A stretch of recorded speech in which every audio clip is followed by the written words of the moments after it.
Boa noite a todos. Sejam bem-vindos mais uma vez à Casa do Caminho. Bom ver cada um de vocês na noite de hoje. Nossa leitura das terças-feiras, com base no livro de Inovando Atitudes, do Francisco do Espírito Santo Neto, pelo Espírito Hamed. Nós começamos a leitura com a leitura de um trecho do Evangelho segundo o Espiritismo. Hoje nós vamos falar do capítulo 5, Bem-aventurados os aflitos, o item 3, que traz para a gente o seguinte: justiça das aflições.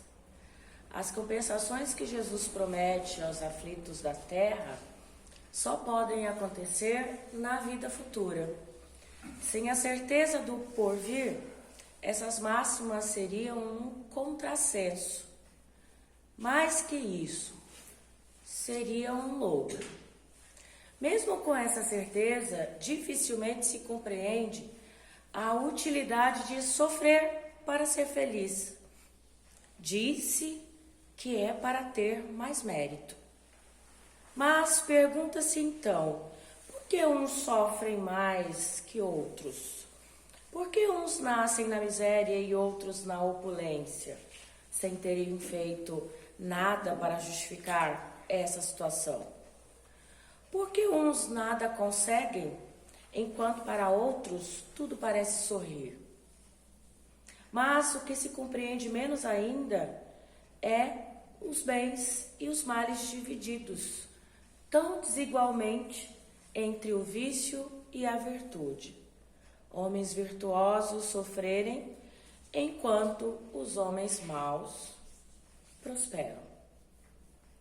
A fé no porvir pode consolar e proporcionar paciência, mas não explica essas anomalias que parecem desmentir a justiça de Deus.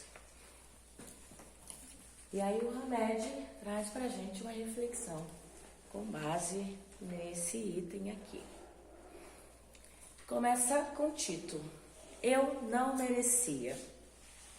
Assumir total responsabilidade por todas as coisas que acontecem em nossa vida, incluindo sentimentos e emoções, é um passo decisivo em direção à nossa maturidade e crescimento interior. A tendência em acusar a vida, as pessoas, a sociedade, o mundo, enfim, é tão antiga quanto o gênero humano. E muitos de nós crescemos aprendendo a raciocinar assim, censurando todos e tudo, nunca examinando o nosso próprio comportamento, que na verdade decide a vida em nós e fora de nós. Assimilamos o mito do vitimismo nas mais remotas religiões politeístas, vivenciadas por todos nós durante as várias encarnações, quando os deuses temperamentais nos premiavam ou nos castigavam de conformidade com suas decisões arbitrárias. Por termos sido vítimas das mãos dessas divindades, é que passamos a usar técnicas para apaziguar as suas iras, comercializando favores, como oferendas a Júpiter no Olimpo, a Netuno nas atividades do oceano, a Vênus nas áreas afetivas e a Plutão, deus dos mortos e dos infernos. Aprendemos a justificar com desculpas perfeitas os nossos desastres de comportamento, dizendo que fomos desamparados pelos deuses, que a conjunção dos astros não estava propícia, que a lua era minguante e que nascemos com a má estrela.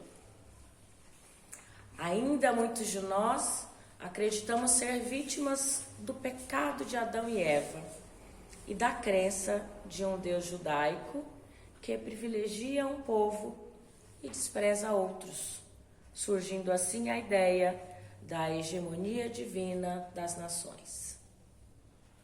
As pessoas que acreditam ser vítimas da fatalidade, elas continuam a apontar o mundo exterior como culpado dos seus infortúnios.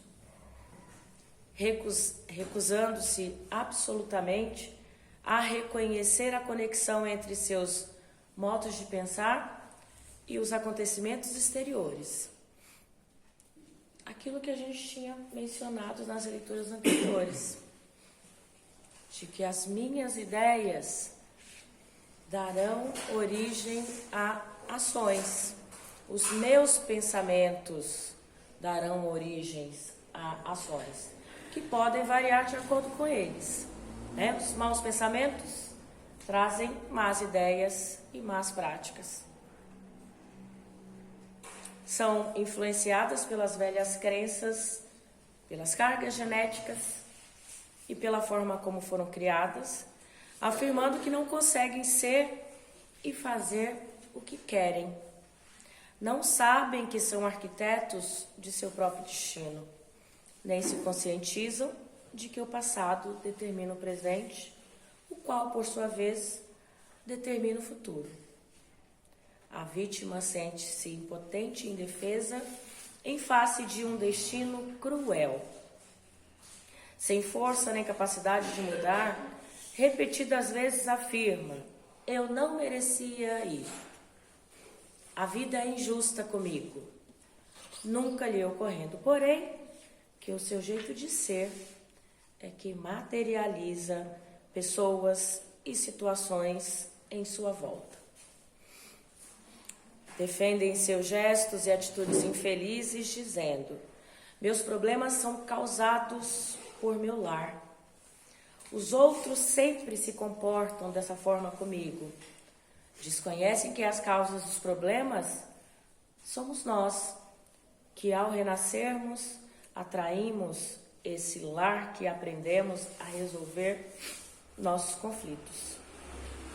É nesse lar que atraímos, que nós achamos que é um problema, que é um ambiente propício para que possamos resolvê-los, na verdade. É o nosso desafio, é aquilo que a gente se propôs a fazer de mais difícil. Se somos, pois, constantemente maltratados neste lar, é porque estamos constantemente nos maltratando ou maltratando alguém. São os nossos comportamentos interiores que modificam o comportamento dos outros para conosco. Ninguém pode fazer-nos agir ou sentir de determinada maneira sem a nossa permissão. Outras pessoas ou situações poderão estimular-nos a ter certas reações, mas somente nós mesmos determinaremos quais serão e como serão essas reações. As formas pelas quais reagimos foram moldadas pelas experiências em várias vidas e sedimentadas pela força de nossas crenças interiores. Mensagens gravadas em nossa alma. É a bagagem das vidas passadas. Portanto, precisamos assumir o comando de nossa vida e sair do posicionamento infantil de criaturas mimadas e frágeis que reclamam e se colocam como vítimas do destino. E como a gente reclama? Porque a gente vive em conflito, muitas vezes esse conflito interno, muitas vezes em função daquela pessoa que convive com você, que é um desafeto e que se faz necessário para que você possa se melhorar. E ninguém gosta do remédio amargo, né? E como é difícil tomar essa injeção que é tão dolorida. Mas que em determinados momentos da sua vida e do nível de enfermidade que você enfrenta, é tudo que você precisa.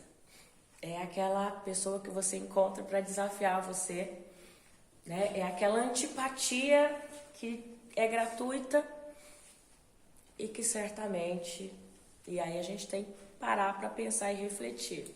De onde vem isso? Esse desafeto vem de onde? Se eu sou vítima, se eu não fiz nada para merecer.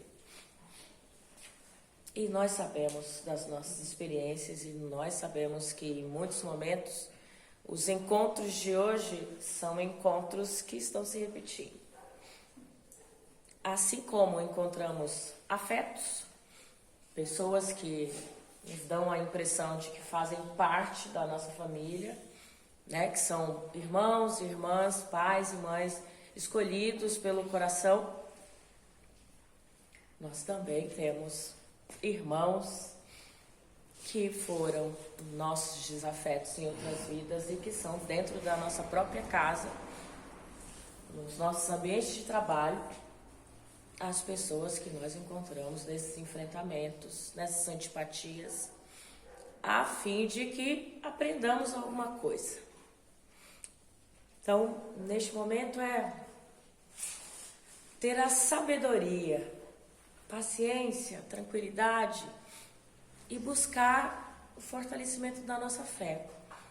Porque a promessa de Jesus, ela é uma promessa de futuro, não é imediatista.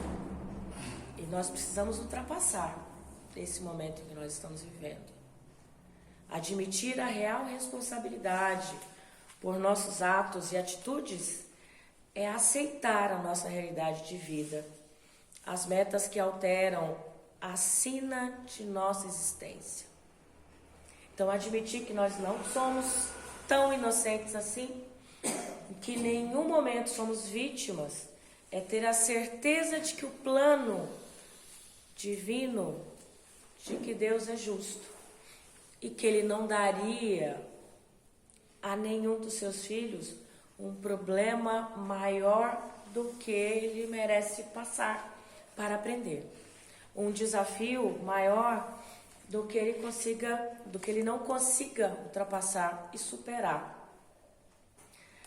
Tudo que passamos não é tudo que merecemos, mas passamos e vivemos tudo aquilo que precisamos para nos melhorar a cada dia.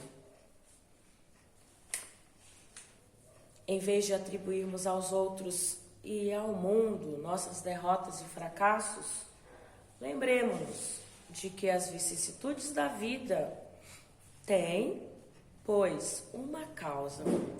E uma vez que Deus é justo, essa causa deve ser justa. Que a leitura de hoje possa nos trazer uma reflexão bem profunda. É um momento de muitos desafios em nossas vidas. É um momento em que, refletindo, eu acreditava que a pandemia ela viesse trazer para a gente um melhoramento, né? Que fôssemos sair desses 2 anos de pandemia melhorados, mas a gente tem percebido que foi difícil e que essa melhora está bem distante ainda, né? E, infelizmente, nós temos aí um desenvolvimento intelectual fantástico em função das novas tecnologias. As nossas crianças estão nascendo quase falando, né? De tão para frente, adiantadas. Só que, por outro lado, a gente consegue ouvir de uma criança quando fica sabendo, quando anuncia uma situação ruim de uma outra criança, ela se regozija. Ela acha bacana.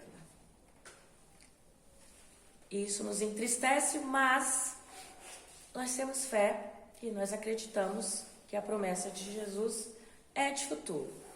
E que cada um ao seu tempo vai conseguir chegar lá, né? Vai conseguir esse amadurecimento espiritual, esse melhoramento interior, porque esse é o propósito.